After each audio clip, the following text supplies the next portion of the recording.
Maayong adlaw na usab kanatong tanan mga kahigalaan ug mga kaigsuonan.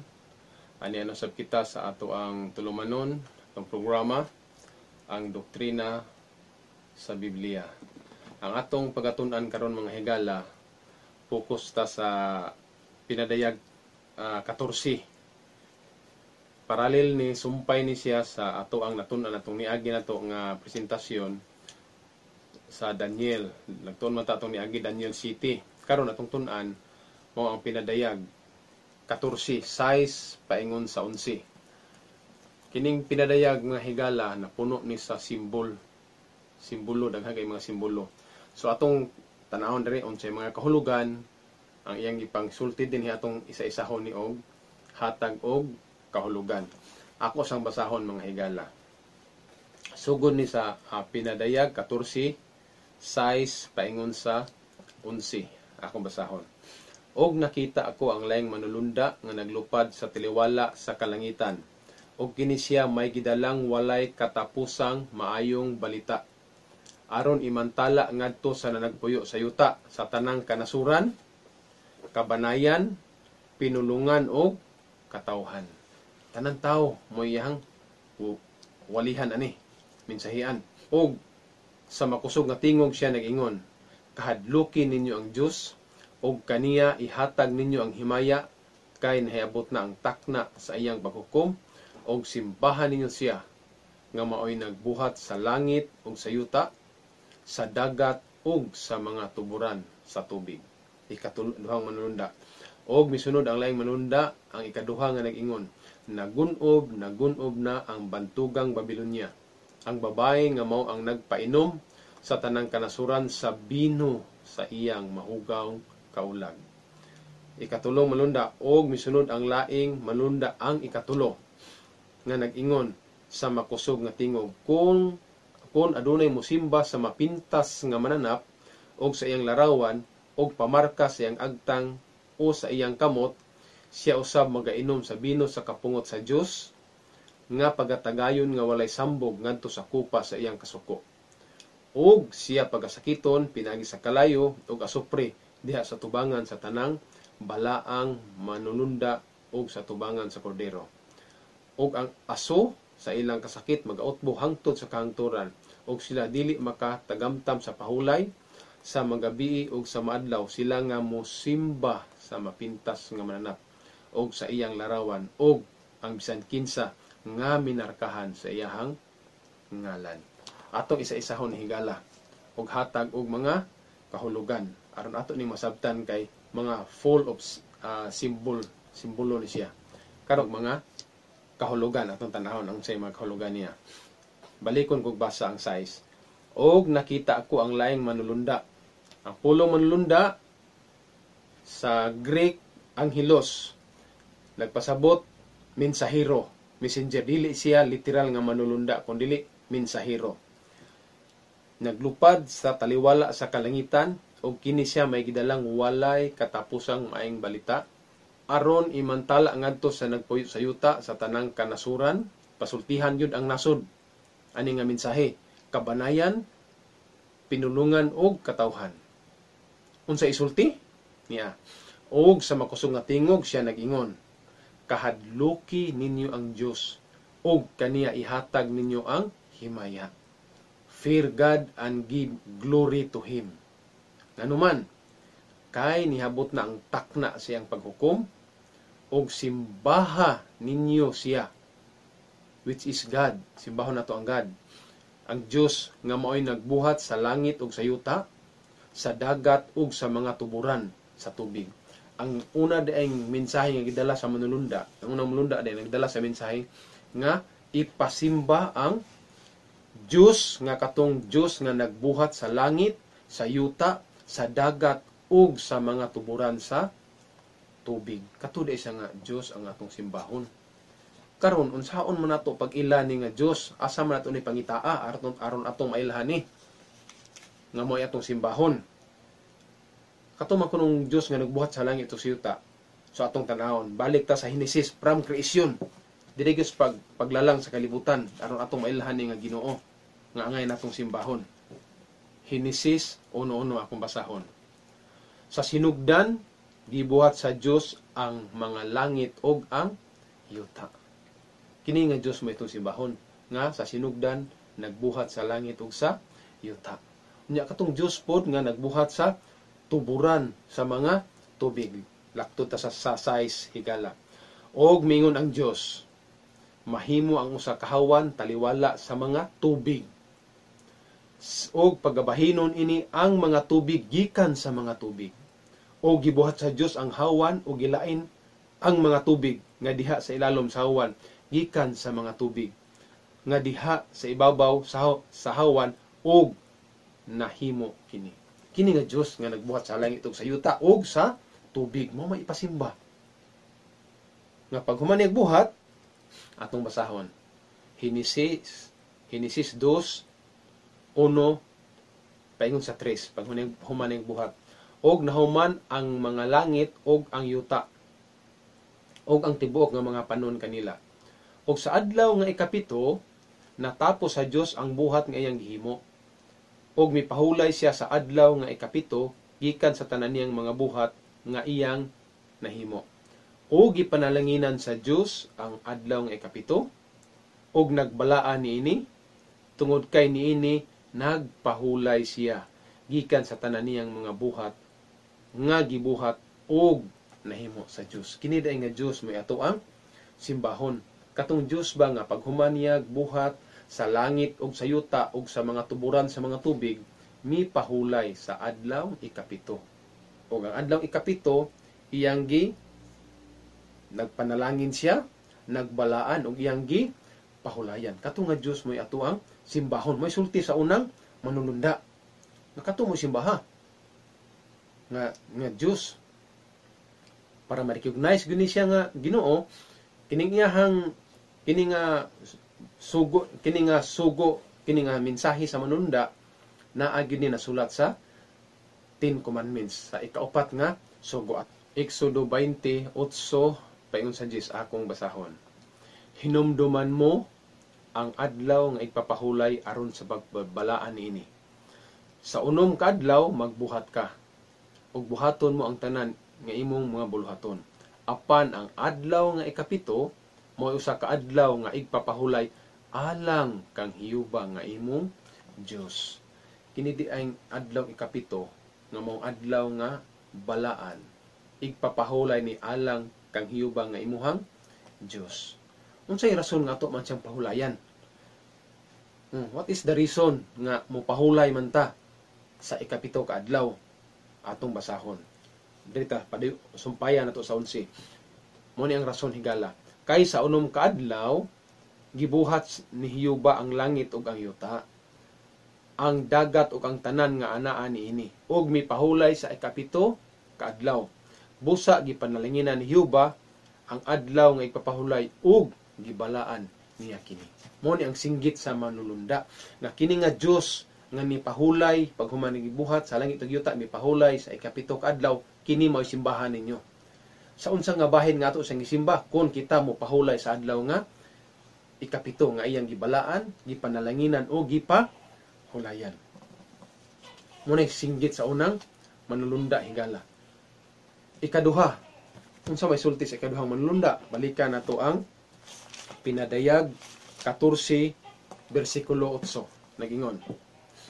Og misunod ang laing manulunda. Ang ikaduha nga nagingon, nagunob na ang bantugang Babilonia. Ang babay nga mao ang nagpainom sa tanang kanasuran sa bino sa iyang mahugaw kaulag. Higala atong hatag nga mga kahulugan. Ingon dinhin, nagunob na ang bantugang Babilonia. Unsay nagunob? Ani higala? Ang doktrina. Nagunob na ang doktrina sa babae. Naghiskon ning babae. Kining pulong babae dire, nahibalo na tang ang babae, it means church. Iglesia na siya. Ang babae nga nagpainom sa bino. Kanang bino diha, false doctrina nga iyang gipainom sa tanang kanasuran sa iyang iyahang gingon diri og sa bino sa iyang mahugaw kaulag.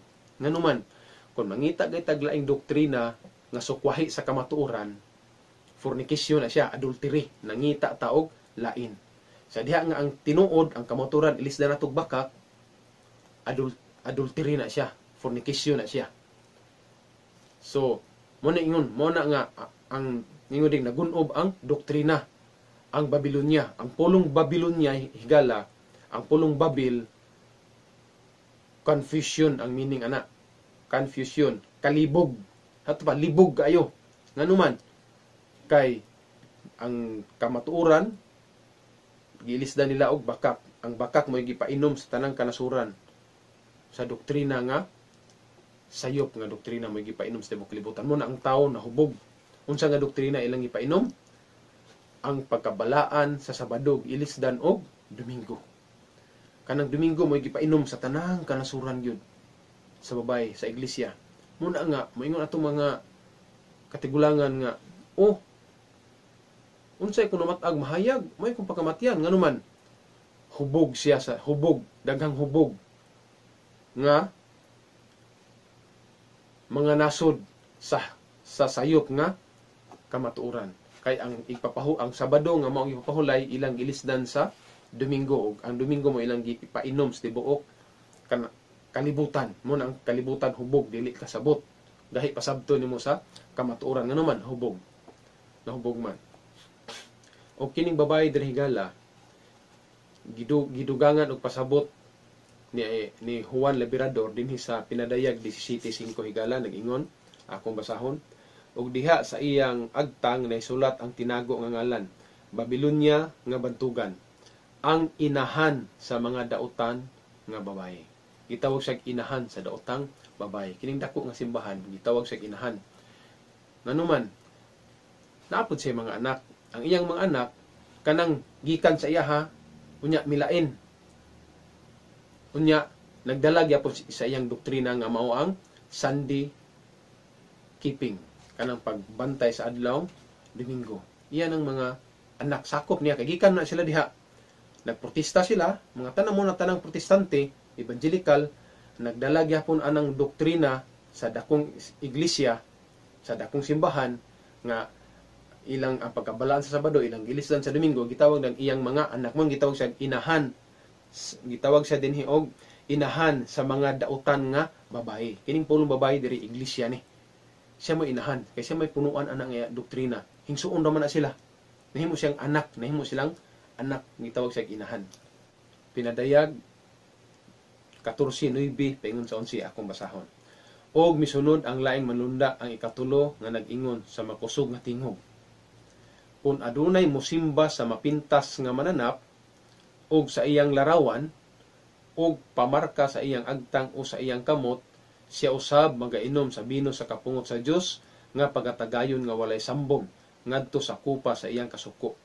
Og siya pagasakiton pinagi sa kalayo og asupre diha sa tubangan sa mga balaang manulunda og sa atubangan sa kordero. Og ang aso sa ilang kasakit magautbo hangtod sa kanturan. Sila dili makatagamtam sa pahulay sa gabi o sa maadlaw. Sila nga mosimba sa mapintas nga mananap o sa iyang larawan og ang bisan kinsa nga minarkahan sa iyang ngalan. Kinsa maning mapintas nga mananap dinhi nga gisgutan nga ang musimba ni makatagamtam sad sa bino sa kapungot sa Ginoo nga walay sambog. Nga iyang sakiton sila adlaw o gabi. Dili sila makapahulay sa asupre o kalayo. Sila nga mosimba sa mapintas nga mananap. Kinsa maning mapintas nga mananap dinhi kay gisgutan. Tekstuhan nato higala. Pinadayag 13:18 akong basahon. Gikinahanglan ini ang kaalam kaniya nga may salabutan. Ipakwinta ang numero sa mapintas nga mananap. Ipakwinta aron ma-identify siya. Kay kini mo'y usa ka numero sa tao. Kining mananap nga mapintas di ay tao da ini. Nga nagdala ang iyang numero unom kagatos og kanuman og unom. Nakadungog na mo anang giingon nila og 666. Ang mapintas nga mananap di ay mao day na si Mr. 666. Nahibalo na mo kung kinsa na. Sa unsang nga bahin nga to siyang gisimba? Kung mo bow down ta sa iyang adlaw nga igpapahulay. Kung mo pahulay ta sa adlaw nga igpapahulay sa Ginoo, gipulihan sa adlaw igpapahulay sa iyang igpapahulay nga mao ang Domingo, ato siyang gisimba. Muna ingon sa unang malunda, simbaha ang Dios nga mo'y nagbuhat sa langit ug sa yuta. Katong Dios nga pag human niya buhat sa langit ug sa yuta, mipahulay sa ikapitong adlaw. Daw bi karon og diha ta sa unang adlaw mo pahulay nga maong Domingo. Kinsa man itong gisimba na? Sumala sa Biblia, ang mosimba sa mapintas nga mananap. Atong gisimba siya indirect. Naiuban ingon nga dili man nagsimba mis Domingo, ang Ginoo man imong gisimba. Tinuod. Pero dili design sa Ginoo nga mao nang adlaw nga atong pahulayan para niya. Design na nga adlaw para sa mapintas nga mananap. Natay mga referensya nga basahon din higala. Ingon din sa dakong iglesia, sila mo'y gaingon ini ha. Sila may gaingon ani ila ni higala.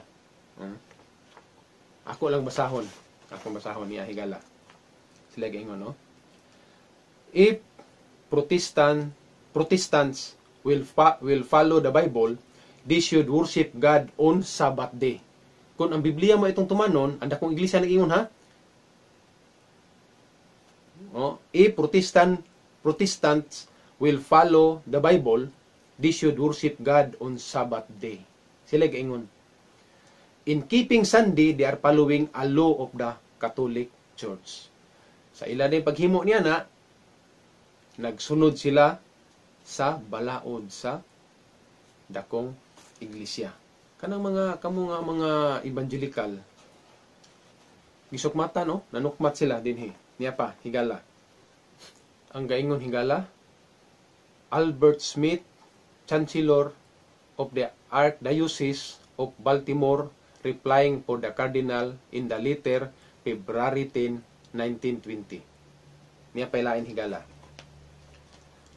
It was the Catholic Church which by the authority of Jesus Christ has transferred this rest from the Bible Sabbath to the Sunday. Thus, the observance of Sunday by the Protestants is an homage they pay in spite of themselves to the authority of the Catholic Church. Monsignor Louis Sigor Flynn talk about the Protestantism of today, page 213. Niya pailain higala. Ang dakong iglesia may nag-ingon. We Catholics then have precisely the same authority by keeping Sunday holy instead of Saturday, as we have for every other article of our creed, namely the authority of the Church. Whereas you who are Protestants have really no authority for it whatever. For there is no authority for it Sunday sacredness in the Bible, and you will not allow that there can be authority for it anywhere else. Both you and we do, in fact, follow tradition in this matter. Sa ato pa, ang Sunday higala, kung mapahulay ta, dili na pinasikat sa Biblia. Dili pinasikat sa Biblia. Kung dili, tradisyon. Pinasikat sa tradisyon na siya. But we follow it, believing it to be a part of God's Word and the Catholic Church to be its divinely appointed guardian and interpreter. You allow it, the Catholic Church, denouncing in all the time as a fallible and treacherous guide which often makes the commandments of God non-effect. Ilang sulti na higala. Niya pagyod higala.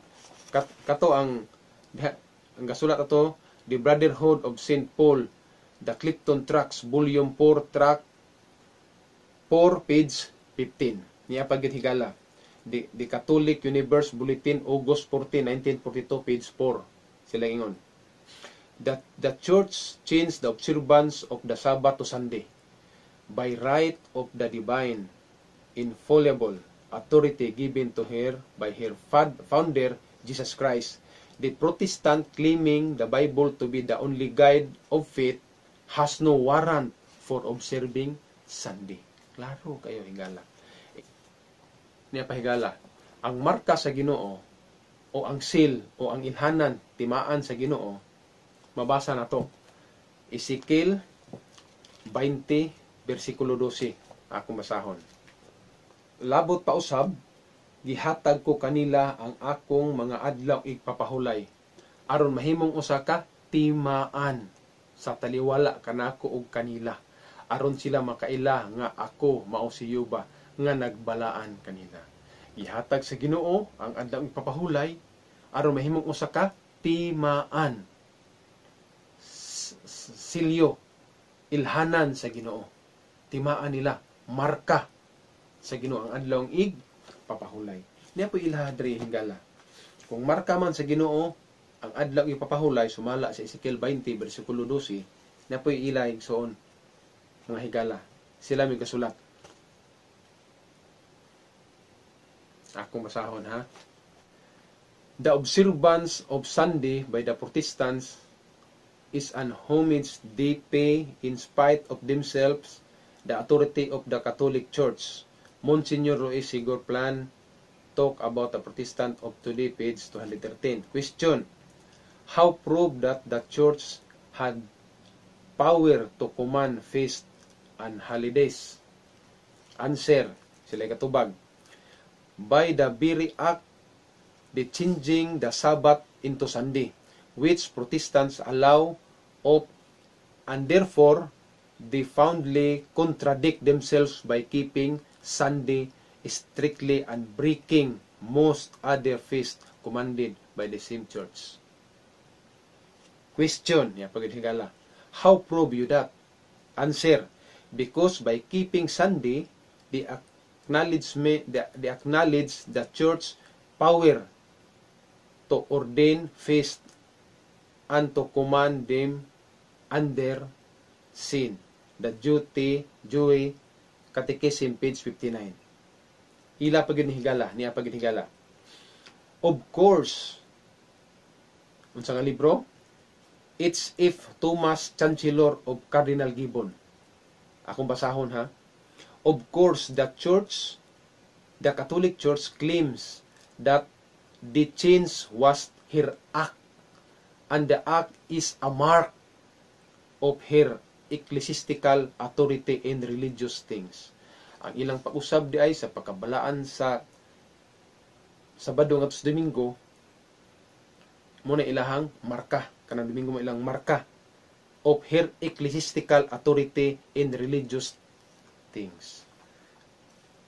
Muna ang sulti, muna ang ipawali sa three angels message dinhi sa pinadayag 14 higala 6 paingon sa 11.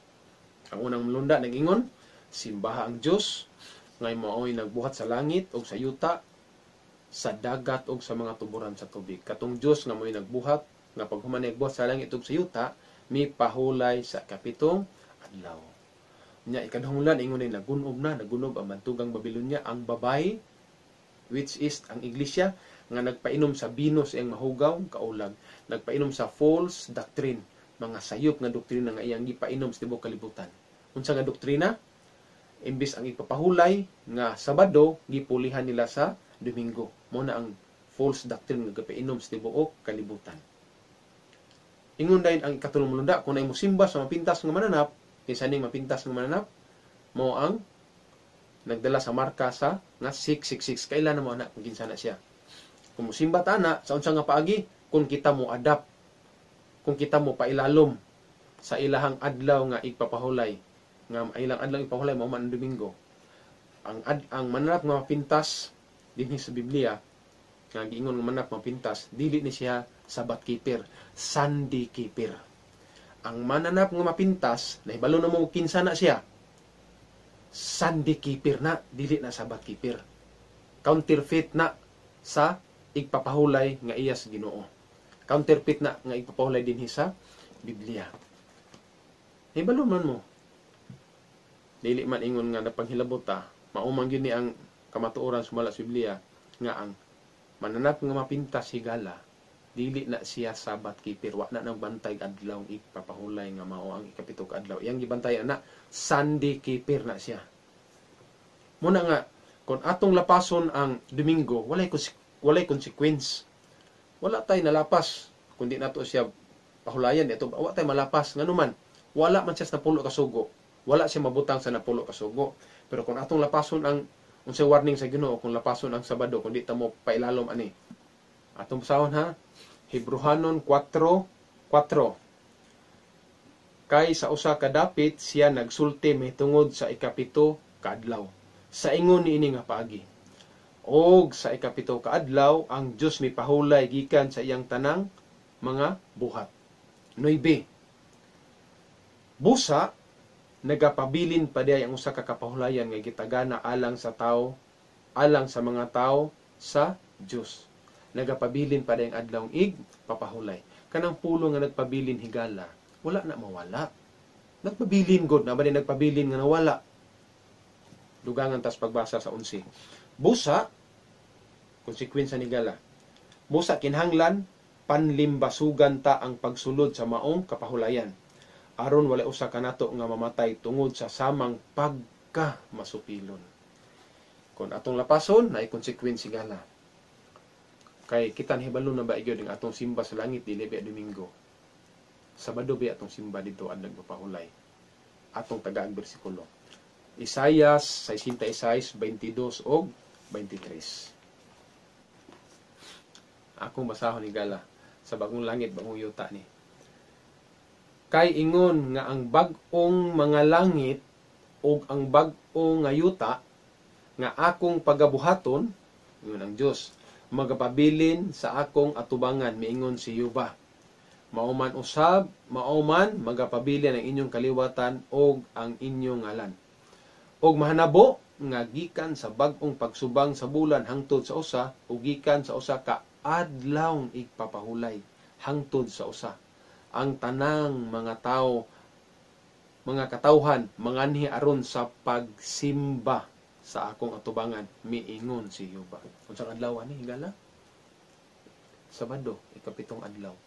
Ang atong simba sa langit, sa bagong langit ug bagong yuta, dili Domingo higala, sumala sa Biblia.